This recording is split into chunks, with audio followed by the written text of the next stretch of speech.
As the name implies, the world of Cyberpunk is one ingrained with technology and cyber tech. Most tech has dangers, like cyberpsychosis. So what if you played as someone almost scared of the tech world? Can you beat Cyberpunk 2077 as a normal human? The rules will be as follows. Obviously zero cyberware. The only cyberware I'm allowed to use is what V starts with, until of course I can get it removed from a Ripper dock. More on that in a bit. I'm also not allowed any tech or smart weapons, as well as no mods or attachments. Mostly because tech and smart weapons need cyberware to work properly, but can still have other benefits and advantages if I use them. And some mods and attachments can negate some other rules. And lastly, if for no other reason than a quick joke, no healing from air hypos. Because what normal person would breathe in green air because it's apple flavored? I decided to play on hard, as whatever this is tells me it's the intended difficulty, as I choose the Nomad to start, as they always seem to be surrounded by less tech. I try to make my character relatable and look like the most normal character I can think of. I assign my stats, basically dumping int and technical ability as they revolve around cyberware. One small part I left out of the rules is that due to the Cyberpunk Edge Runners show, most, if not all of this, is cyberware. And since I can uninstall it at the start, I do. The first mission of the run is to save some bigwig's daughter, so I hit the door with the old "Open sesame!" We make sure not to wake anyone from their naps. And I get started with my first encounter, and oh boy do I realize the mistakes I've just made. With zero HUD, it's much harder to see where enemies actually are, not to mention how much health they have. I do get to know how much health I have, as my screen does the whole Call of Duty bloody screen whenever I get what I can assume to be low. After beating everyone with my guns and Jackie's muscles, oh, Jackie. Oh, Jackie. What a cool guy. I get to touch a woman for the first time, meet her tier 3 sub, get paid, experience a normal car ride in Detroit, and make my way home for a well-deserved nap. Unfortunately, when I wake up, it turns out that dirty woman gave me cooties. I have a quick skill issue. I'm supposed to call the car. What's the button? I don't know the button, because tutorials aren't a thing for real people. And meet up with my doctor to help me with my life-threatening disease. However, Vic tries to go above and beyond in trying to install some cyberware onto my body. After I tried to kindly say no, I meant with a few dozen.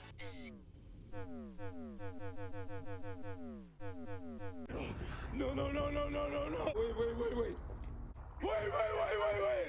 After being forced to install the cyberware, my last hope was being able to remove everything once I made my way to a new Ripper dock. But even that got foiled. I'm able to remove every piece of cyberware installed, except for my new eyes, forcing me to have at least one cyberware at all times, and unfortunately failing the run. Proving that no, you cannot beat Cyberpunk 2077 as a normal human. However, I decided to press forward for the fun of it.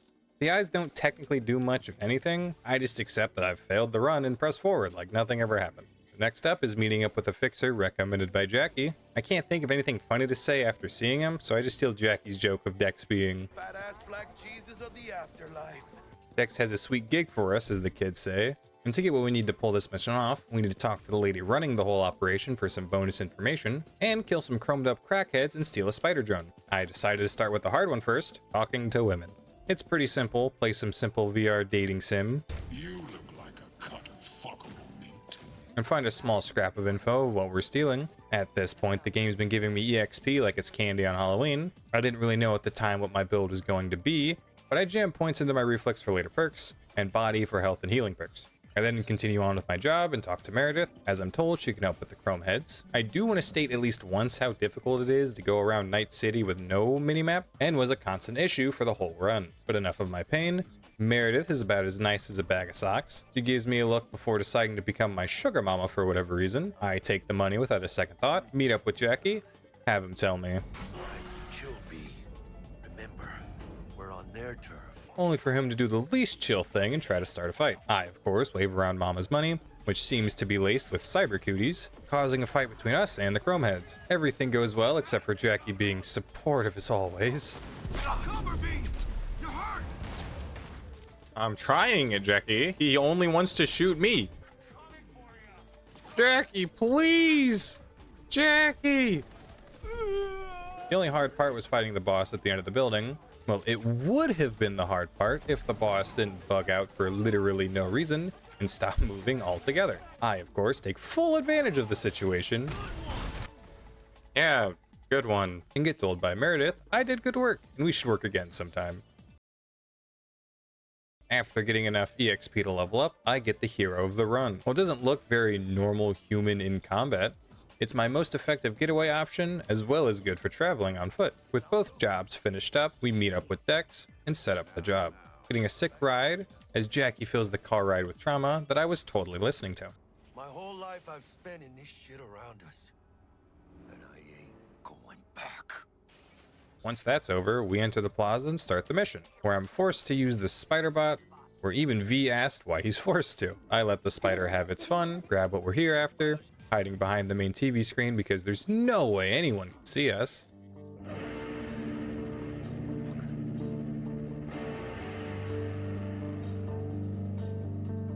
On our way out, I accidentally find myself on the roof, getting a brand new toy to play with. One I was going to ban the use of, but do you hear that, Joy? Not to mention, V swings this thing like a pool noodle, which feels like the most normal human behavior to me. After trying and failing to fly, I die. But it's okay, I got better. Jackie slots in this artifact to make sure we don't lose it, and I find out my new combat strategy. We make it out safely. Jackie decides to commit big sleep and force his shard into me. I tell Jackie to sleep well. Dex is less than thrilled about the crimes we committed. I wash my hands and punch a mirror to try to make myself feel better, get jumped by Dex's goon, reenact Fallout New Vegas by getting shot in the head, and get hit with a title card. I have some sort of weird dream, which turns into a nightmare as I have a metal arm, but turns back into a dream as I commit the big boom boom, and back into a nightmare as I die once again. It's okay, however, as I got better. See Dex's cosplay change from Benny to the Courier, and get hit with a fail the challenge QuickTime event. I went back to fix it, but it turns out if you miss the check, you die in a car accident. And if you hit the check, you're rewarded with a car accident. I take my anger out on the family of four and get dragged back to Vic's, much against my will, as the last time I was at this place, he forced Cyberware into my system. But this time, he's just here to tell me that I'm gonna die. Jackie's girlfriend brings me home, to which I have a new visitor. He isn't too happy, but once we both figure out we have hands, we become friends fast. Until he knocks my favorite candy on the floor, forcing me to make cartoon sounds over to it, and eat my candy off the ground. Once I wake up, the cool man from the car crash invites me to breakfast. Once he tries to split the bill with me, I just try and leave. But he stops me, telling me that he's just like me. For real. No cyberware, no implants. He says we need to take down Arasaka, but first we need to understand the chip in my head. I agree, for the fun of it, until the strange man in my head says we should need to take down Arasaka. But I don't like the cut of his silver hand and ignore him. I make my way back to Judy for information on Evelyn, but before I ask, I try to make small talk. Clear the outside This is a world. club. Nobody cares about your lofty world views. Damn. Judy gives me the location where I can find Evelyn. I make my way there and ask a coworker where she is, and the coworker tells me to ask another person, who asks me to ask the boss, who I kill and ask his laptop to give me the information, and it does. On my way out, I feel a bit sick, and the voice in my head tries to comfort me. He tells me it's gonna be okay. I meet with Judy with the new information, being this Ripper Duck. We try to make a civil discussion, but he tries to bribe me with cyberware, and I nicely tell him no. He seems to be impressed with me being all natural and tells me where Evelyn is. Judy and I rip and tear through everything in our way and find Evelyn. Touch a woman for the second time. Have Judy tell me false information. No time to lose, V. Gotta get her out of here. Go! Then move! Before telling me some good information, I quickly switch gears to cover my bases. I ask a fixer named Rogue for the info on the man who made the chip that's slowly killing me, and with the info, she tells me a woman named Pan Am can help me get him, in exchange for a favor. I'm hesitant from my run-in with Cooties, and it doesn't help that she definitely stole this car that she's driving, and her only set of friends don't seem to be fond of her as well. You know, we would do anything for you, sister. But now? You know we would do anything for you. What? Pan Am needs help getting her car back and some stolen supplies.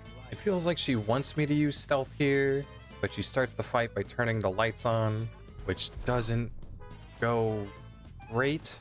But after some trial and error, we get her wheels, take down the guy who stole her package. We get her package delivered and save my time-sensitive mission for the morning. Once the morning came, Pan Am showed off her amazing driving skills. I commit the big boom boom while not dreaming, and unfortunately, Panam's friends try to get involved. She wants to go save them, but I simply tell her, you can't send a strong, independent woman to do a femboy's job. I not so easily take care of the problem and save 50% of her friends, which I think is good statistically speaking, but the death of her friend is great for me as I now get a free motorcycle. The man I'm looking for escaped, and we trail him to a gas station, easily tearing through his guards and capturing him. I call up my buddy Takamura. Panam says I can keep her dead friend's bike, which is neat. Talk to Hellman. Let my buddy talk to Hellman. There he is. I have a weird conversation with the voice in my head, just like talking with any of the homies. If I gotta kill, I'll kill. If I need your body, I'll fucking... Goro tells me he has a friend that can help make this easy for us. His friend then tells us he can't help us and that he'll make this harder for us. Nice. Since we are now working alone, we get a fixer to help us, getting the information Goro needs to talk to some Arasaka bigwig. Since Goro needs me, I get a call from Panam and decide to help her out. Look, it's a long story. Just hurry over. I'm here. Long story. We've been separated for all of like 46 minutes. The little mission was rather easy, sneaking into a farm, save her boss, survive a storm, ask her to take her shoes off. She says no, and instead she gives me a better reward. That name is fucking devastating. I don't want to use that. I don't want to be anywhere near that right about now. Why has it got to be named that right about? Okay, thanks, I guess. I was going to say this gun violates the rules of no attachments. However, this gun doesn't have attachment slots, meaning this gun doesn't technically have attachments. So in my eyes, it's perfectly legal, officer. I try my new equipment against a cyber psycho and get slammed. Foreshadowing. Goro tells me he's ready and we meet for lunch. It was nice. We scout the Arasaka base and Goro tells me about cats. And I make my way inside the base and easily hack the parade float for Goro's plan. I ask him to victory dinner. Did I just get left on red in a fucking video game? Take a pit stop to Jackie's funeral and regret it almost immediately. Sometimes too. I know it's gunk, it's just... I miss him. A lot. Make sure my new best friend feels loved. Goro, you're here to jump. Remember that there's help available. Round-the-clock hotline. That is not funny. He tells me the job is simple. I just need to take out the netrunner. And he can talk to the bigwig. Issue. I need to get to the runner. Quietly. If only I had some sort of silenced one-shot weapon. What's the worst that could happen? Miss.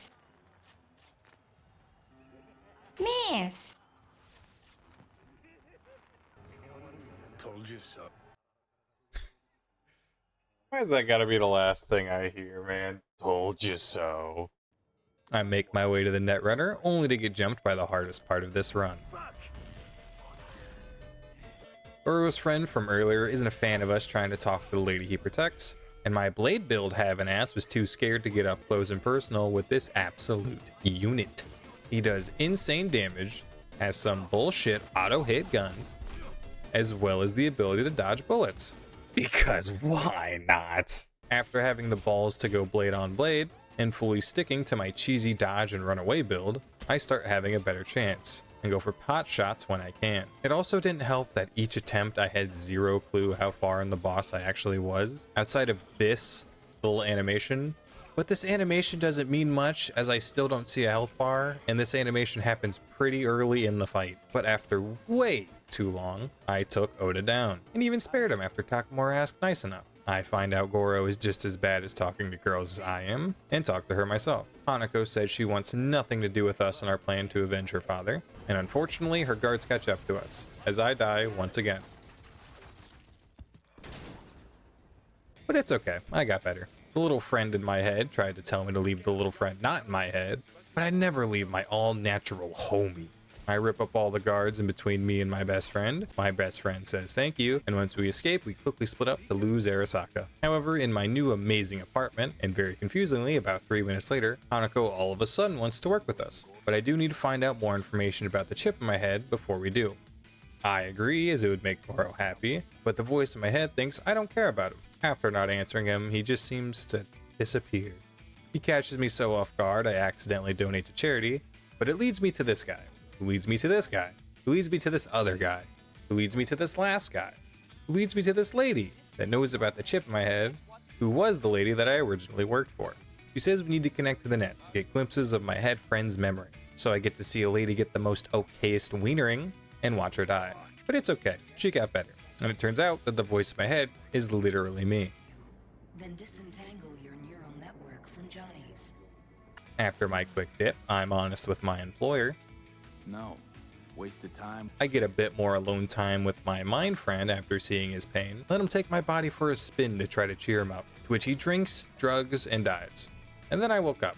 I thought I had a bra on, but it was just my cool goggles. Since I got more info about the chip from my time in the net, I'm able to work with Hanako, but she refuses to tell me any details of the plan. I wanted to properly think it over, but as my body starts to rot from the inside, and my mind brain tells me I don't have long left, and he's right, as I die.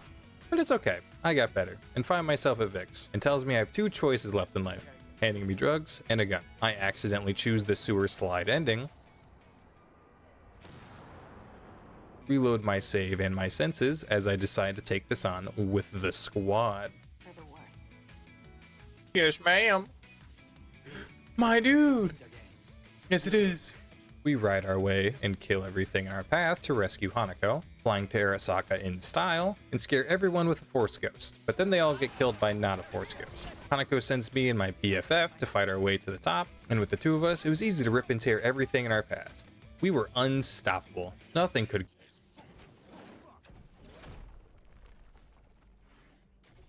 Ah, shit, he's at him smashing my girl.